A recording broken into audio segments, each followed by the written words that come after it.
నమస్తే సాయిరామ్. సమర్థ సద్గురు సాయినాథ్ మహారాజ్కి జై. మన సాయి భక్తులందరికీ కూడా నమస్తే అండి. అందరూ ఎలా ఉన్నారు, ఏం చేస్తున్నారు? ఈరోజు వీడియోలోకి వెళ్లే ముందు బాబాగారు ఆశీస్సులు మీ అందరికీ దొరకాలని మనస్ఫూర్తిగా కోరుకుంటున్నాను.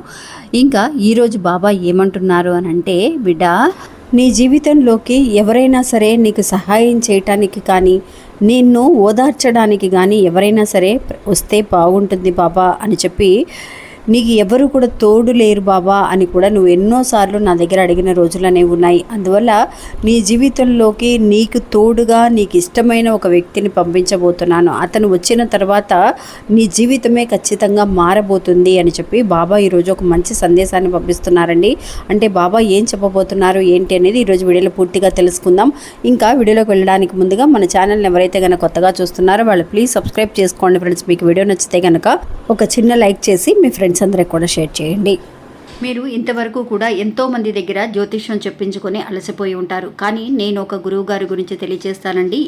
ఈ గురువు గారండి ఆదికొండ దేవత పూజారి సుబ్రహ్మణ్యరాజు గారు. ఈయన ఫోన్ నంబర్ 9347293375. మాకు జీవితంలో ఎన్నో మార్పులను తీసుకొచ్చారండి ఈయన. అందువల్లే మీ అందరికీ కూడా తెలియజేస్తున్నాను. ఈ గురువు గారు చెప్పింది చెప్పినట్టుగా జరుగుతుందండి. అది కూడా కొన్ని రోజులలోనే. అంటే భార్యాభర్తల మధ్య గొడవలు, విదేశీ ప్రయాణం ఆలస్యం అవడం, ప్రేమ, పెళ్లి, సంతానం లేకపోవడం, కోర్టు సమస్యలు, గృహము మరియు కుటుంబ సమస్యలు, ధనం అనేది చేతిలో నిలబడకపోవడం, నమ్మిన వ్యక్తి మోసం చేయటం, స్త్రీలకు పురుషులకు సంబంధించిన గుప్త సమస్యలు ఎటువంటివైనా సరే కొద్ది రోజులలోనే పరిష్కరిస్తున్నారండి. అది కూడా ఒక ఫోన్ కాల్ ద్వారా. మీరు ఒకసారి ఆయనకి కాల్ చేసి చూడండి. ఇంకా వీడియోలోకి వెళ్దామండి. నిజంగా అండి, ఇప్పుడున్న రోజుల్లో మనల్ని అర్థం చేసుకొని మనకి సపోర్ట్ చేస్తూ మన కోసం నిలబడే ఒక వ్యక్తి ఉంటే బాగుంటుంది అని అనిపిస్తూ ఉంటుందండి. అలాంటి సమయంలో మనం బాబా దగ్గర కూడా ఎన్నోసార్లు అడిగి ఉంటాం, బాబా నన్ను అర్థం చేసుకునే వాళ్ళే ఎవరు లేరు బాబా, అందరూ కూడా నన్ను ఒక శత్రువులా చూస్తున్నారు బాబా, నన్నుగా ప్రేమించే వ్యక్తి ఎవ్వరు కూడా నాకు తోడుగా లేరు అని చెప్పి బాబా దగ్గర అడిగి ఉంటామండి. అలా ఎవరైతే కనుక ఎదురు చూస్తూ ఉన్నారో, బాబా దగ్గర అడిగారో వాళ్ళందరికీ కూడా బాబా ఈరోజు మనకిచ్చే ఒక గొప్ప సందేశం అండి ఇది. నిజంగా నీకు ఇష్టమైన ఒక వ్యక్తి నీ జీవితంలోకి ప్రవేశించబోతున్నాడు తల్లి. నిన్ను సపోర్ట్ చేస్తూ నీకు నచ్చినట్టుగా ఉండబోతున్నాడు. అతను వచ్చిన తర్వాత చూడు నీ జీవితంలో ఎన్నో మార్పులు వస్తాయని. ఎవరు ఆ వ్యక్తి, బాబా ఎవరి గురించి చెబుతున్నారు అన్న ఆలోచన అనేది మనకు ఉంటుందండి. ఎప్పుడు కూడా మన ఎవరినైనా సరే అంటే మనకి ఇష్టమైన వాళ్ళే మనల్ని సపోర్ట్ చేస్తూ మాట్లాడాలని ఎదురు చూస్తూ ఉంటాం. కానీ వాళ్ళ థాట్స్ అనేవి వేరేగా ఉంటాయి. అలాంటి వాళ్ళ కోసం ఎదురు చూస్తూ ఉంటాం. నిజంగా అండి, బాబా ఒక చిన్న కథ ద్వారా మనకి తెలియజేస్తున్నారు ఎవరు ఆ వ్యక్తి అనేది.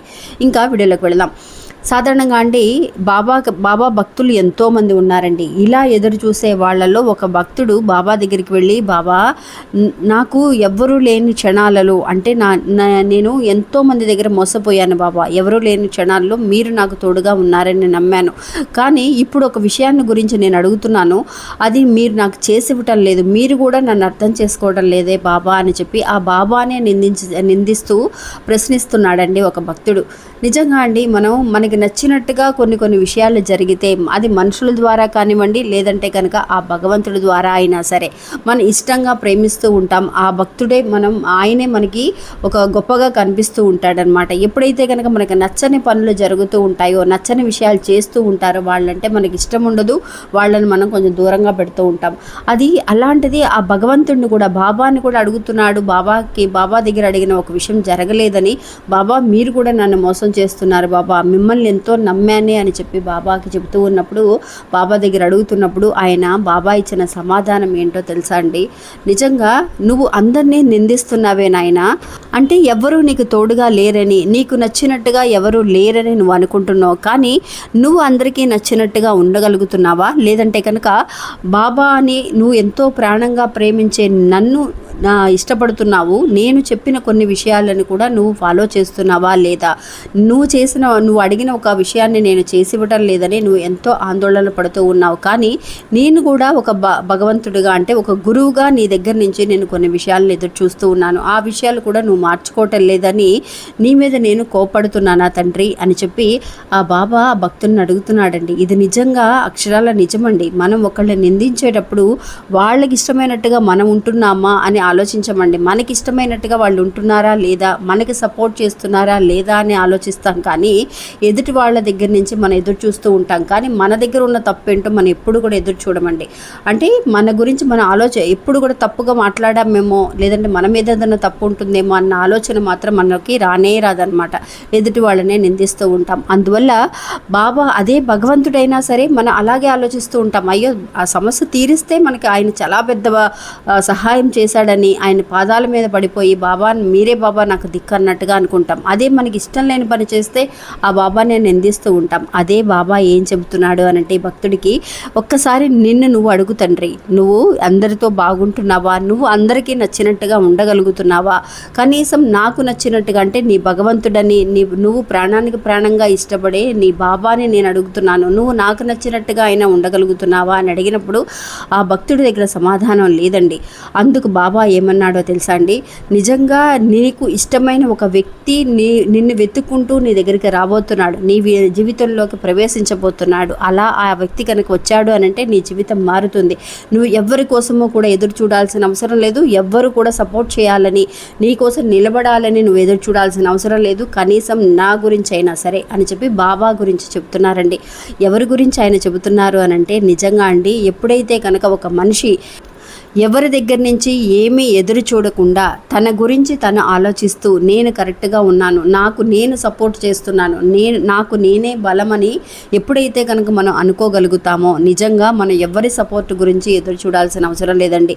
మనకి ఇష్టమైన వ్యక్తి ఎప్పుడు మన దగ్గరికి వస్తాడా, మనల్ని మనం ప్రేమించే వాళ్ళు ఎప్పుడు ఉంటారా అని చెప్పేసి మనం వేరే వాళ్ళ కోసం ఎదురు చూడాల్సిన అవసరం అనేది లేదు నాయన. అలా నీకు ఇష్టమైన వ్యక్తి వచ్చిన తర్వాత కూడా కొన్ని సంవత్సరాల పాటు ప్రేమగా ఉంటారు, తర్వాత వాళ్ళు మారిపోయారని నువ్వు బాధపడతావు. అందువల్ల ఎవరి మీద కూడా ఎక్కువ ప్రేమాభిమానాలు పెట్టుకోకుండా, ఎవరి మీద కూడా ఎక్కువ నమ్మకం పెట్టుకోకుండా, నీ మీద మాత్రమే నువ్వు నమ్మకం పెట్టుకొని ఎప్పుడైతే కనుక ఒక హార్డ్ వర్క్ చేస్తూ నువ్వు చక్కగా డబ్బులు సంపాదించుకున్నా నీకే అవుతుంది.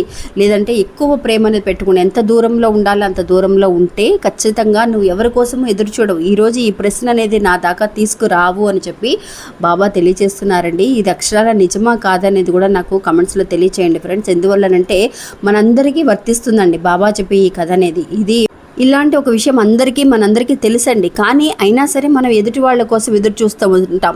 ఎవరో వచ్చి మనల్ని కాపాడతారని, మనకి సపోర్ట్ చేస్తారని, మనల్ని ఓదారుస్తారని ఎదురు చూస్తూ ఉంటాం. కానీ అలా చేసేదానికంటే ఎవరి దగ్గర నుంచి ఎదురు చూపు అవసరం లేదు. ఒకవేళ నీకు సపోర్ట్ చేస్తున్నారా ఆనందించు, ఒకవేళ అలా లేకపోయినా సరే అది మామూలుగా నార్మల్గా తీసుకోవడానికి కూడా నిన్ను నువ్వు రెడీ చేసుకొని సిద్ధంగా ఉండు తండ్రి అని చెప్పి బాబా తెలియజేస్తున్నారండి. ఇది అక్షరాల నిజమండి. మనందరము కూడా తెలుసుకోవాల్సిన ఒక విషయం. మనం ఎవరి గురించి ఎదురు చూడాల్సిన అవసరం లేదు. మనల్ని మనమే సంతోషంగా ఉంచుకోగలమా, లేదంటే కనుక బాధలో అనేది మునిగిపోవాలా అన్న ఒక విషయం అనేది మన చేతుల్లోనే ఉందండి. అందువల్ల అలా మనల్ని మనం సిద్ధం చేసుకోగలిగితే, సంతోషంగా ఉండేలా సిద్ధం చేసుకోగలిగితే నిజంగా ఎవరి గురించి మనం ఎదురు చూడాల్సిన అవసరం లేదు. ఒకళ్ళ ఓదార్పు కోసం మనం ఎదురు చూడాల్సిన అవసరం లేదు. భగవంతుడినే మనం ఒక్కొక్కసారి నిందిస్తూ ఉంటాం. అలాంటి పరిస్థితి అనేది మనకు అవసరం లేదండి. భగవంతుడు ఎప్పుడూ కూడా మనకి మంచి చేసేవాళ్లే. కాబట్టి ఆ సాయినాథుడి ఉన్నంత వరకు కూడా మనకి ఇలాంటి మంచి ఒక గురువుగా మనల్ని ఎలా అయితే ముందుకు నడిపిస్తూ ఉన్నారో అలాంటి ఒక భగవంతుడి పాదాల మీద పడి శరణాగతి పొందటం కంటే ఇంకేం కావాలండి. నమస్తే సాయి.